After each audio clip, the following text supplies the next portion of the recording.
talked about these snare wires. If the Pure Sound snare wires are already installed, this is a pretty simple operation in that you pull these pins out of both ends and the snare wires lift right off. And then to put it back is basically just reversing that operation. If they're not already installed, then what you'd want to do is take these two straps with the pins in it, drop it through the snare wires, lay the snare wire on the head, and kind of loosen some snares have tensioners on both ends, and some just have a standard butt plate here, and then it just works from the one end. So you'd want to put the snare wires on there, get them somewhat centered, and then clamp the strap down in the butt plate. And this is pretty self-explanatory here, the way that this works. So this would come up through, and you basically just kind of pull it down, tighten the screws here, and then pull the wires over, tighten it here, and then when you clamp that, it'll put some tension on it, and then you're just dealing with the little dial here to tension it. And you really want, what you want to end up with is you want the snare wires to end up in the middle of the head. You don't want the end plate here on the snare wires to be like out over top of the bearing edge on either end. So you want this to be pretty equidistant here between the two ends. So the nice thing about these things is once they're positioned, you really don't have to do anything with them ever again. Like they last, I've had them on for 2 or 3 years while changing the snare wires. So like we're going to change these snare wires. I'm going to get the new ones out of the package and not even bother using the new straps. I'm going to use the old straps that are here. I'll just drop the new snare wires on and hook them back up, and it's ready to go. So it's a big time saver because that whole trying to position the snare wires, not fun.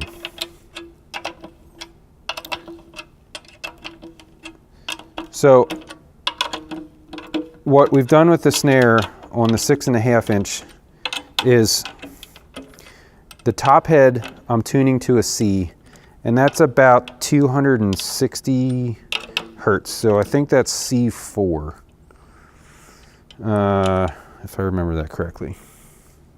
C4 is 261.63. That's middle C. That's what we're tuning the top head to.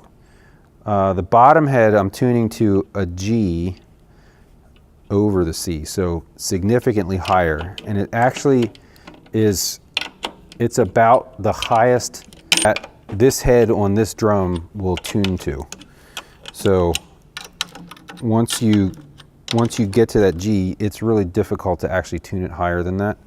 And what that's doing, it's reducing snare buzz because this head is so tight. There's not a lot of resonance in the head to make the snares rattle.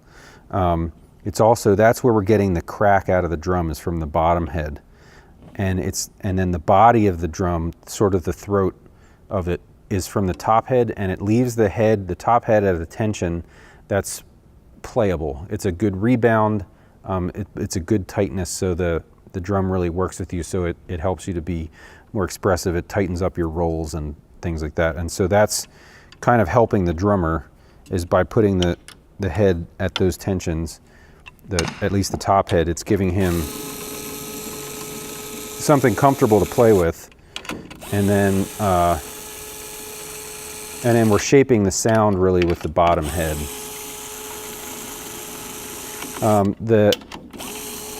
This bottom head is a Remo Ambassador, and the Ambassador is their middleweight head. They have a thinner film, which is the Diplomat, I think.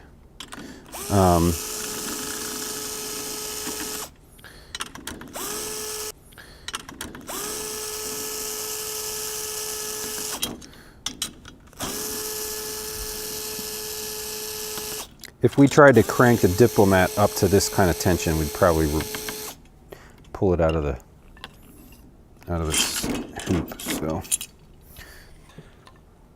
All right, so let's get this head on here. You can see this head is a lot thinner than the other heads that we've been working with.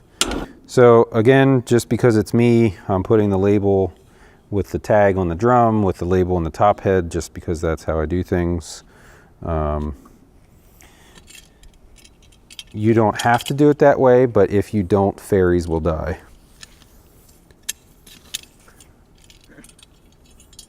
So, if you like fairies, line up your labels.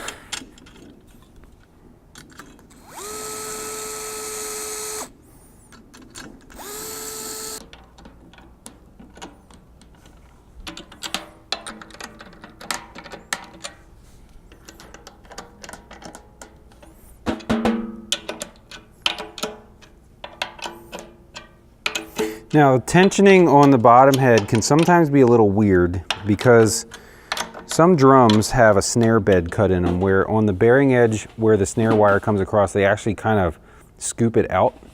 And it's so that the snare rides tighter on the head.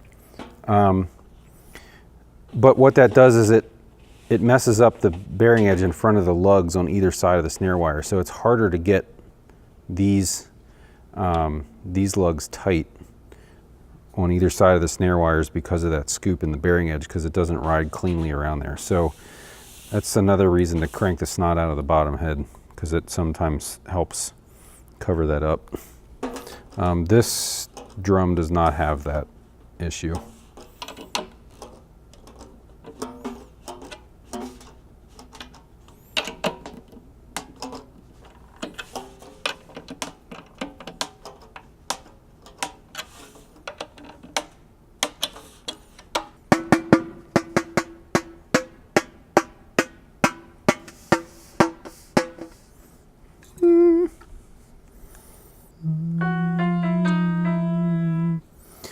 So that's about an E, so we got to go up a good bit yet.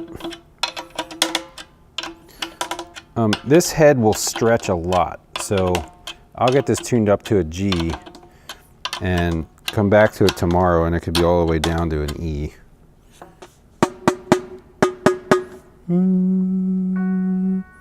That's an F sharp.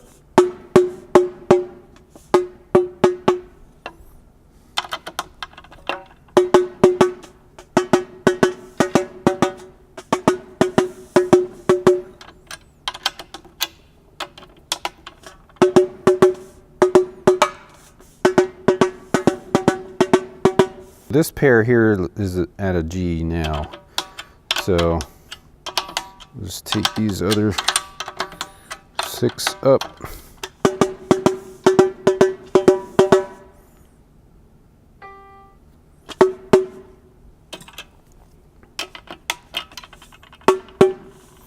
All right, so that's pretty good. So the new snare wires will basically do the one end first, take the pin, put it through, there's this little, here, I'll spin this here. The two white stitch lines across there, you're going to want to put this pin right through the loop between those stitches, and it's a little difficult to get started.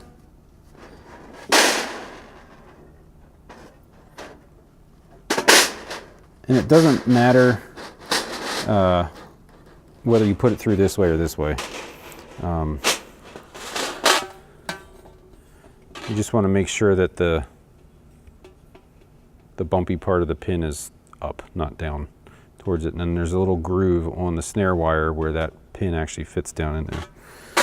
So then this end's a little bit tricky to get in here because you don't really have a lot of extra to work with. Just get a little corner through and then you can usually get it started.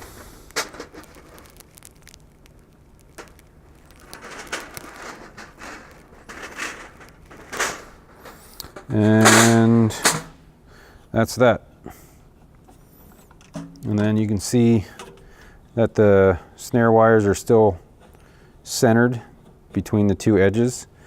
And I have the ability here, as I tighten this, it'll actually pull the snare wires this way.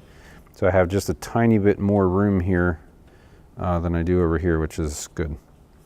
So then at this point, I'm ready to put my date stamp on here and get some tape on it. And the tape that we're doing at this point is, again, this little thing. Put it here in the label between two lugs. And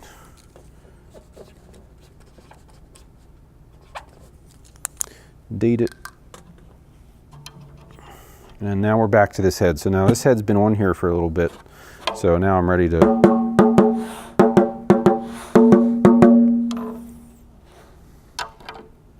check this out. This pair's a little high.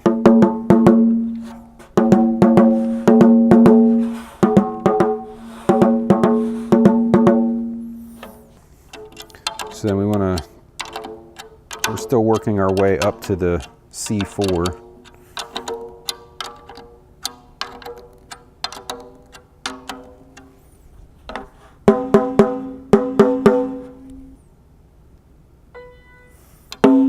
So we're a little bit flat from the C.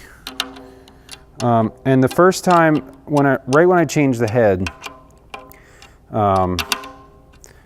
I will usually tune it up to a C sharp, because as soon as you play it, it drops a little bit. But I want it to end up being at the C.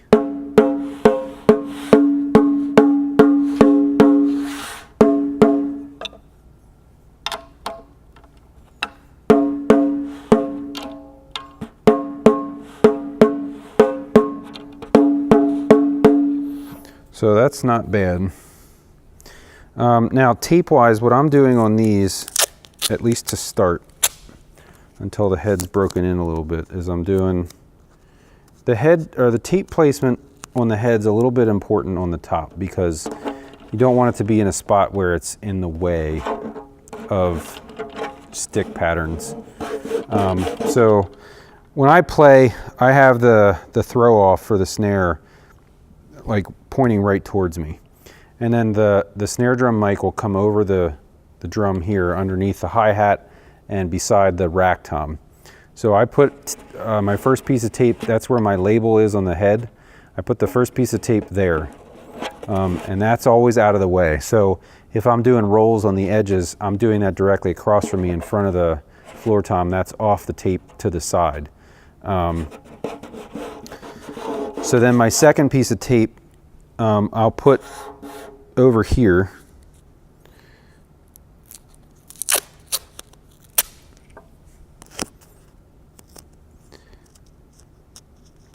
And that's also pretty much out of the way of anything I might be doing.